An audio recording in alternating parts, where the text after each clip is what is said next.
한 번만, 1분만. Di suatu hari yang sangat indah, berkumpullah sebuah keluarga dari pasangan bernama Mansu sebagai suami, Miri sang istri, dan kedua anak mereka yang bernama Siwon dan Riwon.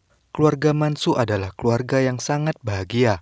Rumah mereka besar, mobil bagus, anak-anak sehat, dan gaya hidup mereka sudah sangat layak untuk dikatakan mewah. Sebagai seorang lelaki sekaligus kepala keluarga, saat ini dunia terasa sangat sempurna bagi Mansu karena ia tentu sangat senang dan bangga bisa menghidupi dan menjaga anak istrinya dengan kekayaan yang ia miliki.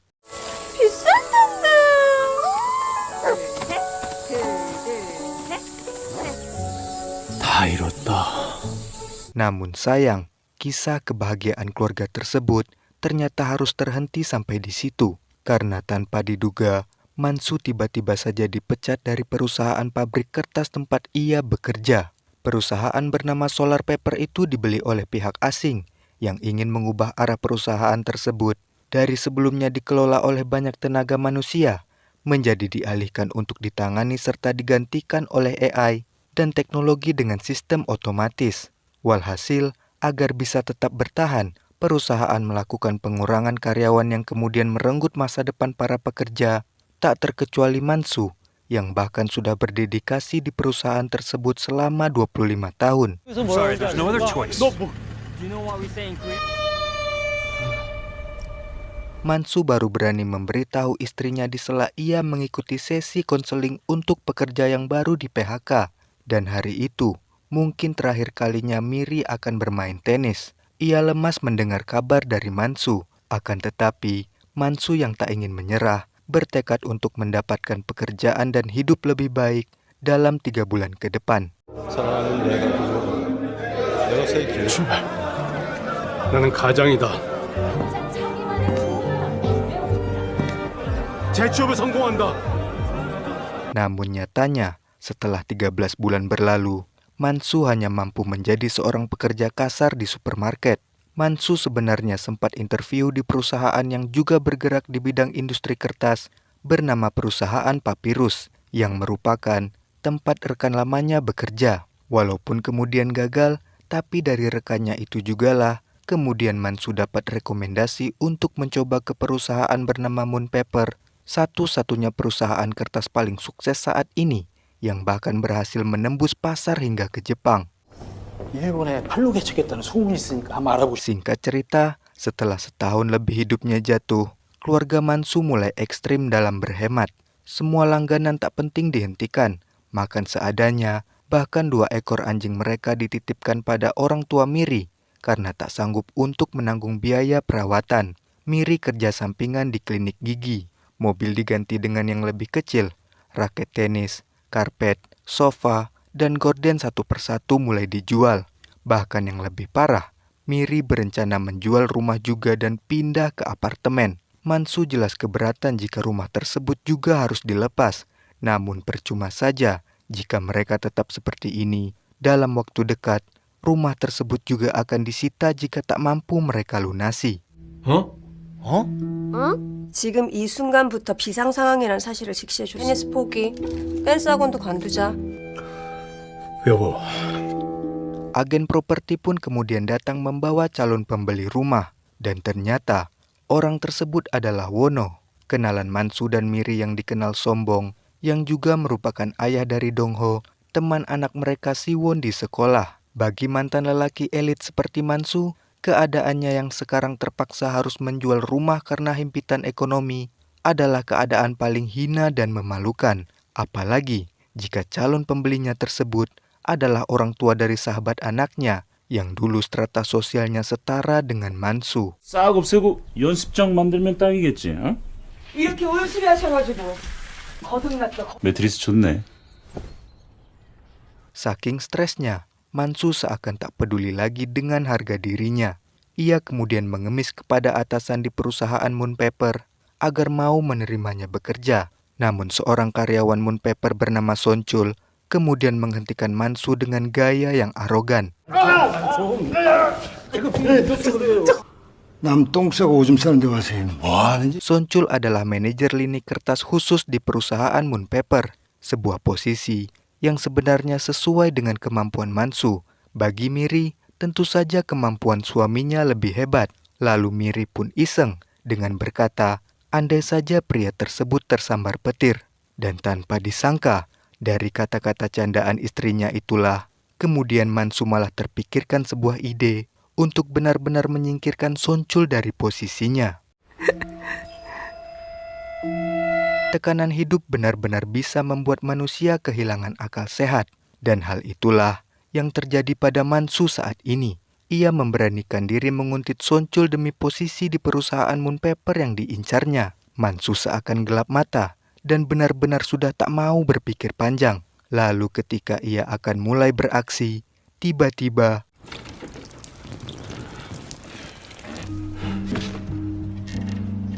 untung saja niatan tersebut batal karena si pemilik pot tanaman keburu memergokinya. Dari kegagalan itu, Mansu baru mulai berpikir bahwa walaupun Sonchul tersingkir, belum tentu ia berhasil mendapatkan posisi di Moon Paper. Karena belakangan banyak pabrik kertas yang bangkrut, tentu di luar sana banyak para ahli di industri kertas yang tengah menganggur dan sedang mengajukan lamaran ke banyak perusahaan. Jika Mansu terlambat, bisa saja merekalah yang akan lebih dulu diterima di Moon Paper.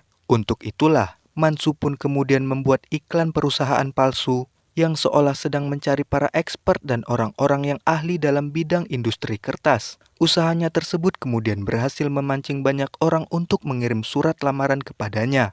Lalu dari sekian banyaknya kandidat, terpilihlah 2 orang yang kemampuannya di atas Mansu yang kira-kira akan menyulitkan jalannya menuju Moon Paper. Orang pertama bernama Bumo, seorang insinyur, ahli kertas yang sudah lebih lama menganggur dan hidup dalam keterpurukan, yang mana istrinya yang bernama Ara sebenarnya juga selama ini sudah tak tahan lagi dengan Bumo yang tak kunjung mau mencari pekerjaan lain. Apa daya, sama seperti Mansu, Bumo sudah 25 tahun bergantung pada industri kertas yang digunakan untuk bungkus makanan, kemasan pembalut, mencetak uang, dan lain-lain.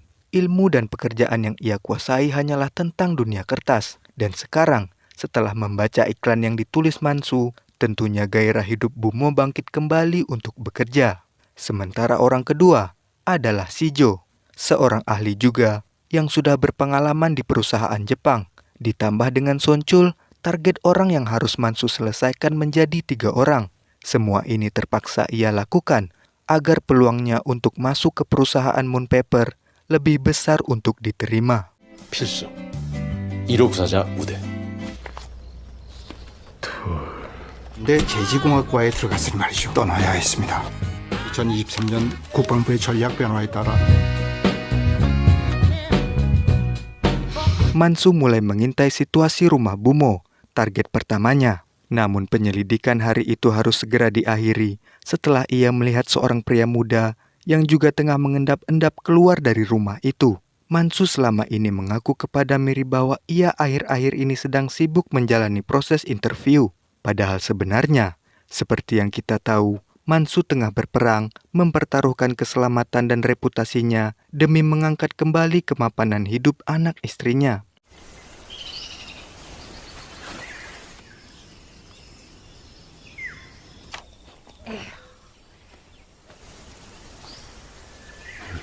무년이야 여보.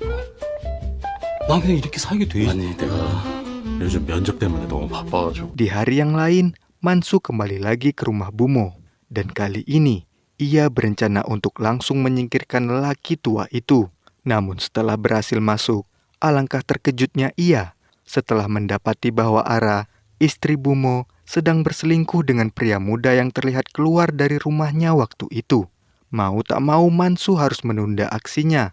Namun di saat yang sama, Bumo pulang ke rumah. Mansu malah panik karena ia tak mau rencananya berantakan gara-gara Bumo mengetahui istrinya selingkuh.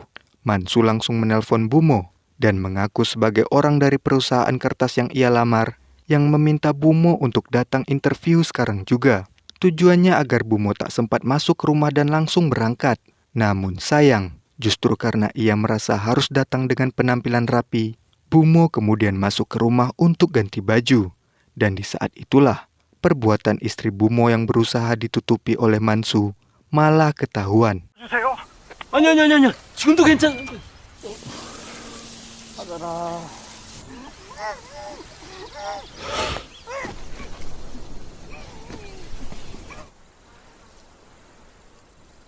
Waktu sudah banyak terbuang, tak ada pilihan lain.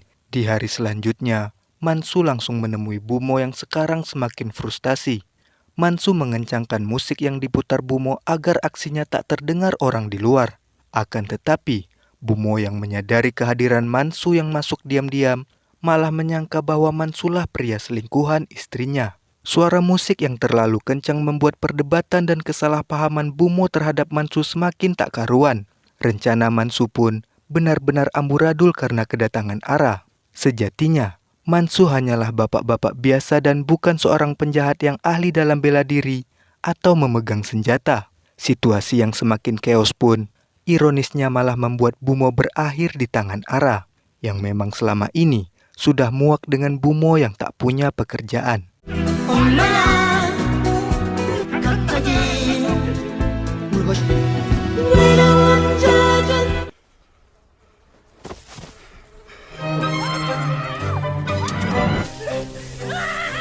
Mansu jelas semakin tertekan. Keadaan hiduplah yang memaksanya untuk bertindak di luar batas. Tapi tega tidak tega, sekarang Mansu harus mendatangi target berikutnya yang bernama Shijo, di mana saat ini Shijo bekerja menjaga toko sepatu yang sebenarnya juga sepi pelanggan. Setelah basa-basi dan membaca situasi, Mansu pun kemudian menunggu di jalan pulang Shijo sambil berpura-pura mobilnya mogok. Dan seperti yang sudah bisa kita tebak, saat itulah Mansu membereskan Shijo.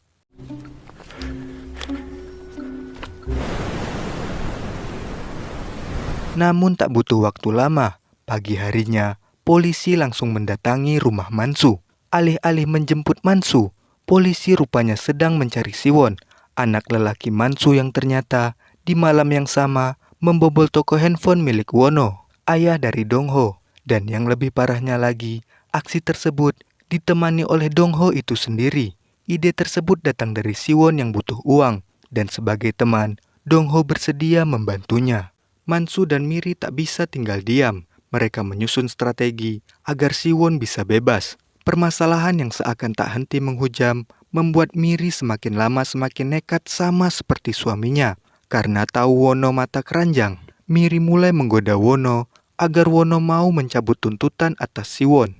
Lain halnya dengan Mansu, ia langsung blak-blakan meminta kepada Wono agar anaknya memberi pernyataan palsu bahwa pembobolan ini adalah ide dari Dongho, bukan ide Siwon. Mansu mengancam Wono karena ia tahu bahwa Wono pernah menggunakan tokonya di malam hari untuk selingkuh dengan wanita lain.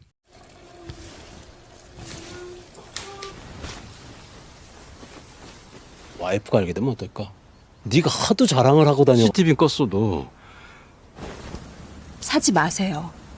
Akhirnya Siwon bebas dan Wono tak jadi membeli rumah Mansu. Segala bukti berupa sejumlah handphone langsung dikubur di pekarangan rumah dan ditindih dengan pohon apel. Namun pada malam harinya, tanpa sepengetahuan siapapun, jasad Shijo yang ternyata masih Mansu sembunyikan segera ia rapikan untuk dikubur di sekitar tempat ia mengubur handphone. Namun yang tidak Mansu sadari, Siwon sempat melihat perbuatannya itu.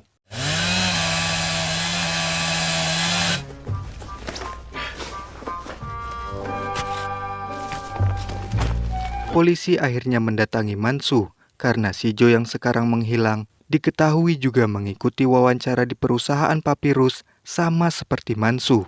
Handphone Shijo yang polisi temukan mendapat panggilan dari perusahaan Papyrus karena Shijo rupanya diterima. Namun karena susah dihubungi, pihak Papyrus sempat ingin mengganti Shijo dengan kandidat yang lain. Dan dia adalah Bumo yang tanpa disangka Kontak Bumo ada di handphone Sijo yang menandakan mereka saling kenal. Dari selongsong peluru yang ditemukan di TKP dan 2 orang dari industri kertas yang hilang secara bersamaan, polisi meminta semua yang pernah wawancara di Papirus untuk hati-hati, termasuk Mansu. Polisi tidak tahu, padahal ini semua adalah ulahnya. 있는데요. 뭐 특별한 일 없으셨습니까? 취소했었거든요. 이건 뭐 봐라 센 사이야. 근데 거의 동시에 실종? 무섭네. Sekarang tersisa satu lagi, yakni Soncul. Karena Mansu tahu Soncul adalah orang arogan yang senang dengan pujian dan validasi, Mansu merayu Soncul dengan sanjungan dan minuman yang ia bawa. Mereka membual sepanjang malam, hingga di satu titik ketika Soncul hilang kesadaran, Mansu pun mulai beraksi.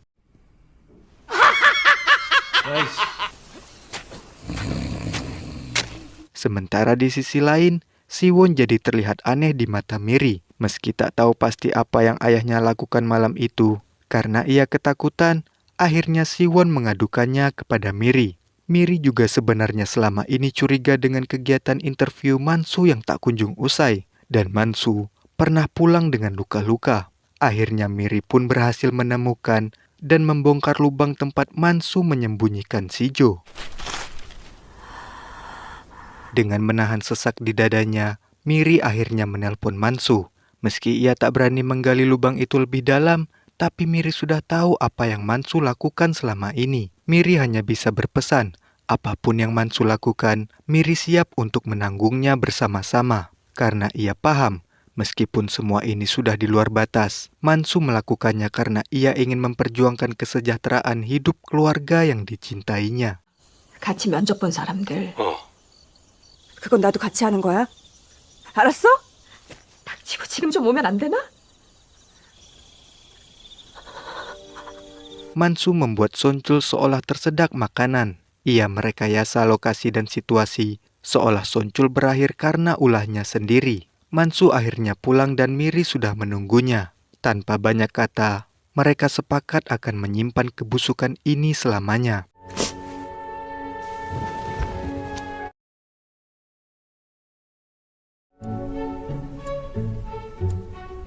Perlahan keadaan keluarga Mansu mulai membaik. Ia pun akhirnya diinterview perusahaan Moon Paper. Mereka sedang mendirikan pabrik uji coba yang juga mengandalkan sistem otomatis menggunakan AI. Sekarang, Mansulah kandidat terkuat, orang yang akan menempati jabatan untuk mengawasi mesin-mesin canggih itu.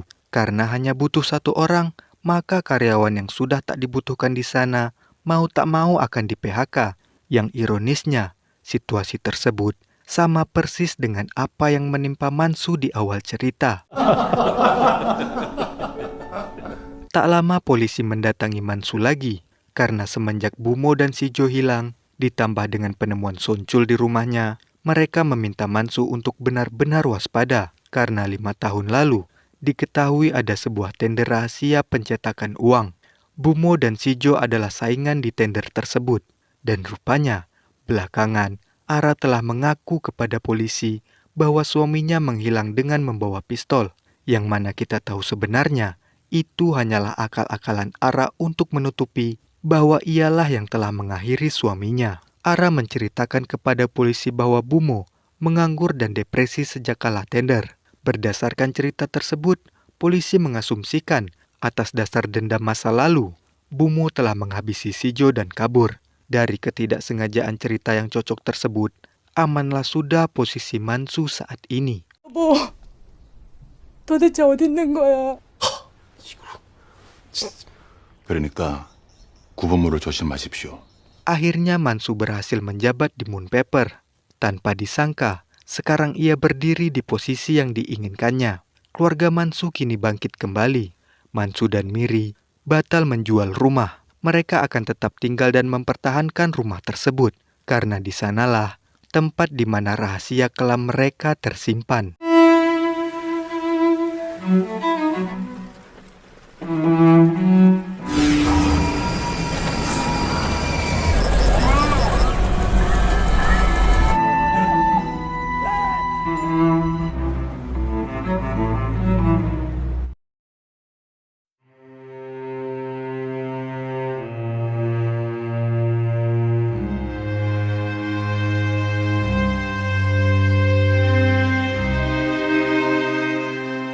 ketakutan akan kemelaratan, pada akhirnya mampu mengalahkan nilai-nilai kemanusiaan yang ada dalam diri Mansu.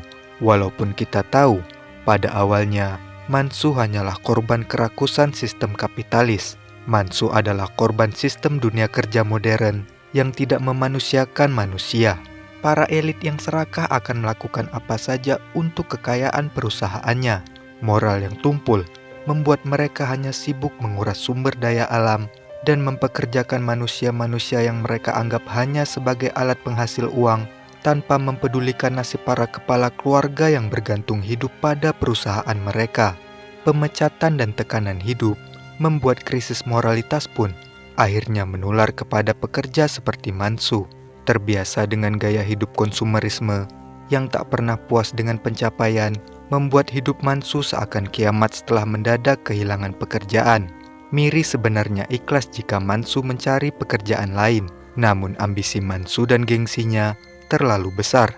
Sebagai kepala keluarga, ia takut dipandang tak becus karena bangkrut, yang akhirnya rasa haus akan harta dan strata sosial melunturkan akal dan merubah Mansu menjadi manusia yang tak punya hati nurani. Kesimpulan dari semua ini, dimanapun posisinya, baik kelas elit maupun kelas pekerja, manusia tanpa moral adalah makhluk paling berbahaya di muka bumi. Tanpa moral, manusia bisa merusak apapun di dunia ini. Tanpa moral, manusia bahkan tega menghancurkan sesamanya. Sesuai dengan judulnya, manusia-manusia rakus yang mementingkan dirinya sendiri akan menggunakan kalimat "tak ada pilihan lain" sebagai alasan paling pamungkas untuk berlindung dari kejahatan yang mereka lakukan. Entah itu aksi kejahatan individu seperti yang dilakukan Mansu, maupun kejahatan berupa persekongkolan busuk seperti yang dilakukan orang-orang yang berkuasa di atasnya. Terima kasih karena sudah menonton. Subscribe, like, dan dukung perkembangan channel ini lewat link yang tersedia di deskripsi.